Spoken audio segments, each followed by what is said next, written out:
If walking is so basic, why do people who do it consistently look better than ones grunting in the gym 5 days a week? Seriously, walking might be the most disrespected fat loss tool out there. But today, we're pulling back the curtain on one thing that's easy to do, science-based, and doesn't wreck your joints, hormones, or schedule. Let's get this out of the way. No, you don't need to sprint until you cry. No, you don't need to lift like you're training for a Marvel movie. And no, you don't need to sweat your demons out in a sauna suit every morning. In fact, the most effective fat loss strategy I've found after years of trying everything is a thing you learn to do as a baby: walking. Today I'm breaking down why walking is actually one of the smartest, most sustainable, and underrated ways to burn fat.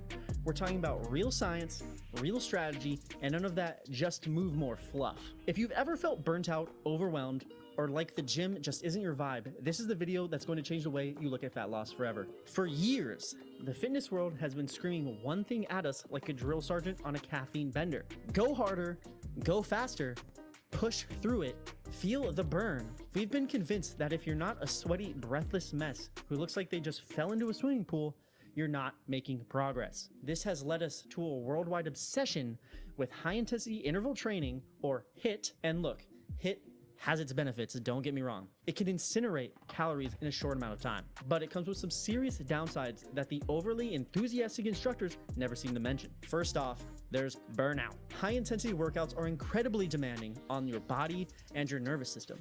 Pushing yourself to the absolute max several times a week leads to a deep physical and mental exhaustion that makes staying consistent nearly impossible. And consistency is everything for fat loss. If your workout just leaves you feeling drained and defeated, you're way more likely to quit and become one with your couch. Second, there's the injury risk. The explosive high-impact moves you see in a lot of HIIT programs put a massive amount of stress on your joints. If you're a beginner, or if you've got a cranky knees or a back that complains more than a toddler, jumping into an intense routine can be a first-class ticket to shin splints, joint pain, or worse. That's not progress. It's a setback that can sideline you completely. But the most critical piece of the puzzle is the hormonal chaos. Super intense exercise is a major stressor. When your body feels that level of panic, it pumps out cortisol, the main stress hormone. A temporary spike is normal, but when you're consistently hammering your body with these sessions, your cortisol can get stuck in the on position. And that is a full-blown disaster for fat loss. High cortisol can actually signal your body to store more fat, especially around your midsection, and it can demolish your sleep and recovery, making all of your hard work hilariously pointless. And finally, have you ever finished a beast of a workout and felt like you could eat your entire fridge, the neighbor's fridge, and maybe the fridge from the appliance store down the street? Intense exercise can crank up your appetite, making it incredibly easy to overeat and cancel out every single calorie you just tortured yourself to burn. You get trapped in this frustrating cycle of working your tail off and seeing zero results. So let's talk about why walking works. This is where walking strides in, not as a weak alternative, but as a smarter, sneakier one. Its real power is in its subtlety and the incredible things it does for your body's chemistry. Let's get into the science. First, walking is a low-intensity aerobic exercise, which means it prefers to burn stored body fat for energy. Think of your body as having two fuel tanks: a small one with high-octane fuel, carbs and sugars, and a massive one filled with slow-burning fuel, your body fat.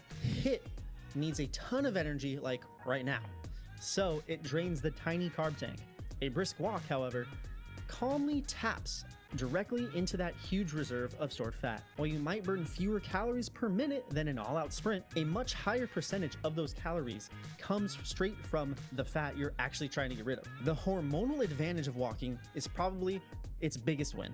Unlike HIIT, you can send your stress hormone cortisol into the stratosphere. A nice brisk walk has been shown to actively reduce cortisol levels. It calms your nervous system and puts your body into a state that's ready to burn fat, not board it in a panic. This makes walking a restorative activity, not a destructive one.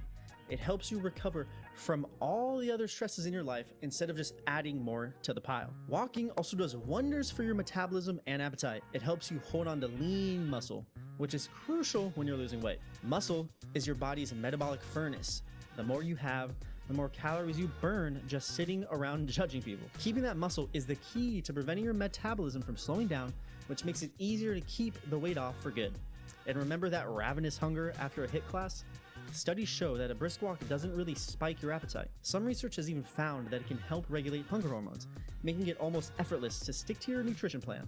It's like a cheat code. So here's your action plan on how to actually walk to maximize fat loss. Okay, knowing the why is great, but let's talk about the how. How do you actually turn a simple stroll into a serious fat burning machine? The big question is always, how much walking are we talking about here? For general health, a common recommendation is at least 150 minutes of moderate activity a week. But for significant weight loss, the American College of Sports Medicine says you should aim for more than 250 minutes per week. Now, don't let that number scare you. It's just about 35 to 40 minutes a day. The key is to focus on intentional minutes of movement, not just your total step count from pacing around your kitchen, because the lazy shuffle to the mailbox isn't the same as a purposeful walk. Your pace matters too. You want to aim for a brisk walk that gets your heart rate up but still lets you hold a conversation. This is often called zone 2 cardio. A good rule of thumb, if you can easily belt out your favorite power ballad, you're going too slow. If you can't get a full sentence out without sounding like you're in a witness protection program,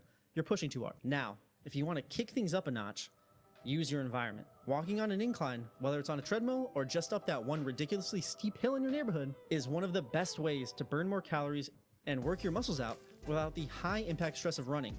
Want to see even more progress? Just try adding a weighted vest and increase the load on your body, which burns more calories and helps build both muscle and bone density. Plus, you'll look very official. Finally, let's talk about timing. Honestly, the best time for a walk is whenever you can do it consistently. But if you want a little extra edge, a walk after a meal can help control the blood sugar spike from your food.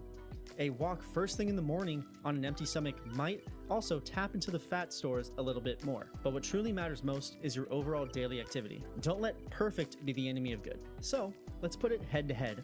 How does walking really stack up? Compared to running or HIIT, the biggest difference you'll see is the calorie burn per minute. Running definitely torches more calories in less time, but that's a really narrow way to look at it. Walking is low impact, so your risk of getting hurt is way lower, which means you can be way more consistent. You can walk every single day. Can you realistically do a killer HIIT session every day? No, and you really shouldn't unless you hate your joints. As we covered, walking uses more fat for fuel and doesn't jack up your cortisol or your appetite. Running is great, but for sustainable, hormonally friendly fat loss, walking wins the long game. So what about lifting weights, you might ask? This isn't a competition. It's a beautiful, beautiful partnership. Resistance training is without a doubt the king of building muscle, and walking is the king of low-impact, sustainable cardio. They are the perfect power couple.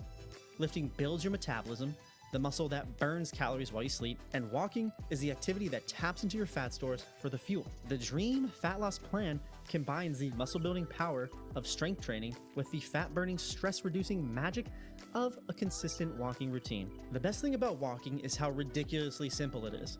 You don't need a fancy gym, expensive gear, or a schedule that requires a personal assistant. All you need is a decent pair of shoes and the decision to get started. So here's my challenge to you. For the next 30 days, just commit to a 30-minute brisk walk every single day. Don't overthink it, just walk. See how you feel, notice what happens to your stress levels, and pay attention to your energy. If this simple science-backed approach makes sense to you, make sure you subscribe for more videos that cut through the fitness hype. And I really want to hear from you. Drop a comment below and tell me your story. Have you ever used walking to lose fat? And if so, what happened? For way too long, walking has been written off as something you can do only if you can't handle real exercise. That idea is not only dead wrong, but it's also holding people back from actually reaching their goals. Walking is a powerful, effective, and scientifically proven tool for fat loss. It works with your body, not against it. It burns fat, it balances your hormones, it protects your muscle, and most importantly, it's something you can do for the rest of your life without wanting to cry. Stop thinking you have to punish your body to change it. The biggest transformations often come from the smallest, most consistent actions. The journey to a leaner, healthier you doesn't have to be a painful sprint. It can be a simple, steady, and powerful walk.